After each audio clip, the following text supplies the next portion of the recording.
প্রিয় সহযোদ্ধা ভাইরা, রাজপথে আপনারা একদম ভয় পাবেন না।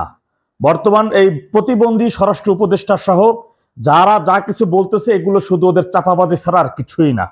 রাস্তায় বা বাইরে এই মুহূর্তে ডিউটিরত 1500 সেনাবাহিনী সারা বাংলাদেশ ব্যাপী আছে। এর বেশি একজন সেনাবাহিনীর রাস্তায় নামার ক্ষমতা নাই এবং রাস্তায় তারা নামতে পারবে না। এতদিন পর্যন্ত 3000 ছিল, তার 50% উঠাই নিয়ে গেছে, ব্যারাকে চলে গেছে। আর এই 3000 জন সদস্য শুধু মাঠে আছেন তারা শান্তি শৃঙ্খলা বজায় রাখার জন্য। কিন্তু কোন রাজনৈতিক দলের গণতান্ত্রিক অধিকারের জন্য রাস্তায় আন্দোলন সংগ্রাম করবে, সেই সংগ্রাম বাধা দেওয়ার জন্য কোন ধরনের তারা ব্যবস্থা নিচ্ছে না, এটা চিরন্তন ধরে রাখেন।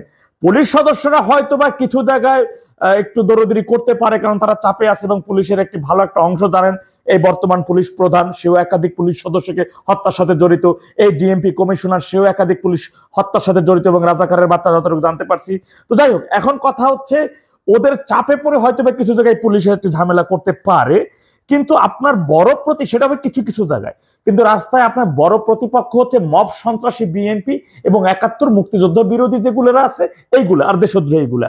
তবে আজকের এই যে 2-3 দিনের লাগাতার আন্দোলন সংগ্রামের মাধ্যমে এরই মধ্যে আমি একটু না বললেই নয়, এরই মধ্যে আমাদের এই 13 তারিখে লকডাউনের প্রতি সমর্থন জানিয়েছেন American International University Bangladesh, Shanto Mariam University of Creative Technology varsity.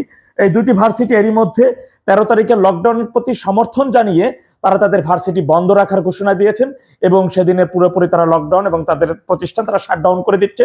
তথাপি আমি দেশবাসীর সকল আপামার সাধারণ মানুষ, ব্যবসায়ী, চাকরিজীবী, পেশাজীবী যারাই রয়েছেন, পরিবহন মালিক, শ্রমিক যারা রয়েছেন এবং বিভিন্ন প্রতিষ্ঠান মালিকগুলো যারা রয়েছেন, তাদের কাছে বিনয়ের সাথে অনুরোধ থাকবে দেশের স্বাধীনতার সার্বভৌমত্ব, ব্যবসা প্রতিষ্ঠান এবং 3200 পুলিশ হত্যার বিচারে নিশ্চিত করার জন্য এই 15 মাসের এই 16 মাসের ব্যবধানে সারা দেশব্যাপী 15,000-এর অধিক সাধারণ মানুষকে নির্বিচারে হত্যা করা এবং দেশের সাংবাদিক, সুশীল সামাজিক ব্যবসায়ী, সাংবাদিক, সাহিত্যিক, লেখক যাদেরকে নির্বিচারে হত্যা করা হয়েছে তাদের বিচার নিশ্চিত করার জন্য এবং আজকে দেশটাকে যারা একেবারে উন্নয়নশীল দেশ থেকে ভিক্ষাবৃত্তিতে পরিণত করেছে তাদের বিচার নিশ্চিত করার জন্য মূলত আওয়ামী লীগ আজকের এই লকডাউন ঘোষণা করেছে।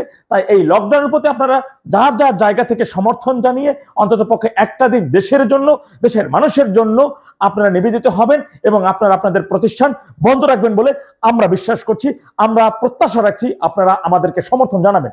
এখন আমি আমার সহযোদ্ধা ভাইদের অনুরোধ জানাবো, আমার সহযোদ্ধা ভাইদের কাছে আমার বিনয়ের কাছে কিছু বিষয় থাকবে। আমি এরই মধ্যে কিছু বীর মুক্তিযোদ্ধাগণ যারা রয়েছেন, গেরিলা মুক্তিযোদ্ধা যারা রয়েছেন এবং সেই সাথে 90 দশকের এরশাদ বিরোধী আন্দোলনের সাথে যারা জড়িত ছিলেন তাদের কাছ থেকে আন্দোলন সংগ্রামে রাস্তায় থেকে প্রতিপক্ষকে কিভাবে ঘায়েল করা যায় এবং প্রতিপক্ষকে কিভাবে মুহূর্তের মধ্যে তাকে পরাস্ত করা যায় সেই বিষয়গুলো, বিভিন্ন বিষয় তাদের থেকে জেনেছি, পরামর্শ নিয়েছি।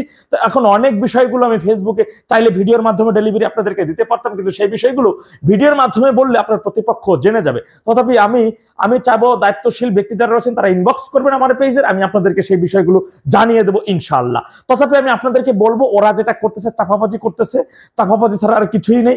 কিন্তু ওরা যে মিলিশিয়া বাহিনী, জঙ্গি গোষ্ঠী এবং প্রফেশনাল শুটার দ্বারা যে মিলিশিয়া বাহিনী, ওরা পুলিশের পোশাক পরে অবস্থা যেহেতু থাকবে, কিন্তু তাদেরকে আপনি দেখলেই বুঝতে পারবেন ওদের চলন বল এবং পোশাকের ধরন, এগুলো দেখলেই বোঝা যাবে যে এটা ট্রেনিং প্রাপ্ত পুলিশ নাকি মিলিশিয়া, এটা আপনি বুঝতেই পারবেন। এটি কোনো সমস্যা না। আপনারা একত্রিত থাকবেন, সংঘবদ্ধভাবে প্রতিপক্ষকে, দেশদ্রোহীদের ঘায়েল করার চেষ্টা করবেন। মনে রাখতে হবে আপনি কিন্তু স্বাধীনতার সার্বভৌমত্ব আজকে যারা বিকিয়ে দিচ্ছে তাদের বিরুদ্ধে, অর্থাৎ স্বাধীনতা পুনরায় তাদের থেকে ছিনিয়ে আনার জন্য এবং স্বাধীনতা রক্ষার করার জন্য আমরা সংগ্রাম করে যাচ্ছি। তথাপি আমাদের দেশ, আমাদের সাথে দেশের 71-এর মহান মুক্তিযোদ্ধারা, জাতির শ্রেষ্ঠ সন্তান রয়েছে। বড় কথা হচ্ছে আমাদের সাথে দেশের জনগণ রয়েছে। জনগণের জনস্রোতের মাধ্যমে ওই সকল মিলিশিয়া এবং দেশদ্রোহীরা এমনিই ভেসে যাবে। এমনি এরই মধ্যে কাঁপুনি শুরু হয়ে গেছে যমুনা, আপনারা দেখেছেন। ওরা এখন চাপাবাজির পর ফাফরবাজির মধ্যে আছে।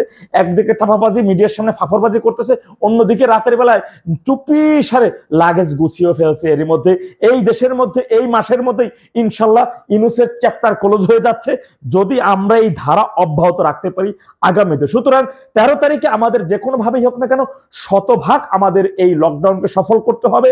এর জন্য যা কিছু দরকার আমাদের তাই করব। আমরা যা প্রয়োজন হবে। 15 মাসে আমার অনেক ভাইরা জীবন দিয়েছে, আমরা অনেক রক্ত দিয়েছি, সুতরাং আমরা আগামীতে আরো রক্ত দিতে প্রস্তুত আছি। আমরা মরতে যখন শিখেছি, কেউ আমাদের দাবায় রাখতে পারবে না। বঙ্গবন্ধুর এই কথাটি, উক্তিটি আমাদের ধারণ করতে হবে। গ্রামে গঞ্জে, পাড়ায় মহল্লায়, প্রতিটি স্তরে স্তরে, বাংলাদেশের 64 জেলা জুড়ে আমাদের প্রতিরোধ বাহিনী গড়ে তুলতে হবে। আমাদের মিত্র বাহিনী ভাইদের সাথে একত্রিত একটি সশস্ত্র বাহিনী তৈরি করতে হবে। প্রয়োজন হলে আমরা গেরিলা কায়দায় দেশীয় লোকই বৈঠার মাধ্যমে, আজকে দেখেছি গোপালগঞ্জে, আমাদের এলাকায় বলা হয় ফুলকুচি, আপনার হাতে টেরা, এই টেরা মিছিল আমরা দেখেছি আজকে গোপালগঞ্জে। আমরা সেটি দেখে অত্যন্ত ভালো লেগেছে। বিভিন্ন জায়গায় দেখেছি একেবারে বৈঠা উচিত তাদের মিছিল করতে। সুতরাং বৈঠা টেরা যদি আপনার কাছে থাকে, এই যত বড় বিদেশি অস্ত্র নিয়ে আসুক না কেন, আপনার একটা লম্বা ওরা ছিটতে পারবে না। সুতরাং আমরা বলবো আপনারা সংঘবদ্ধভাবে, আর অবশ্যই মিছিলের মধ্যে আপনাদের দ্বারা যেন কোনো সাধারণ মানুষ ক্ষতিগ্রস্ত না হয়। আমাদের সাধারণ মানুষের জানমাল নিরাপত্তার দায়িত্ব আপনাকে নিতে হবে। সুতরাং সেটা মাথায় রেখে আপনার আঘাত যেন শুধু দেশ বিরোধী, দেশদ্রোহী প্রতিপক্ষের উপরে গিয়ে পড়ে, সেই জিনিসটা অবশ্যই মাথায় রাখবেন।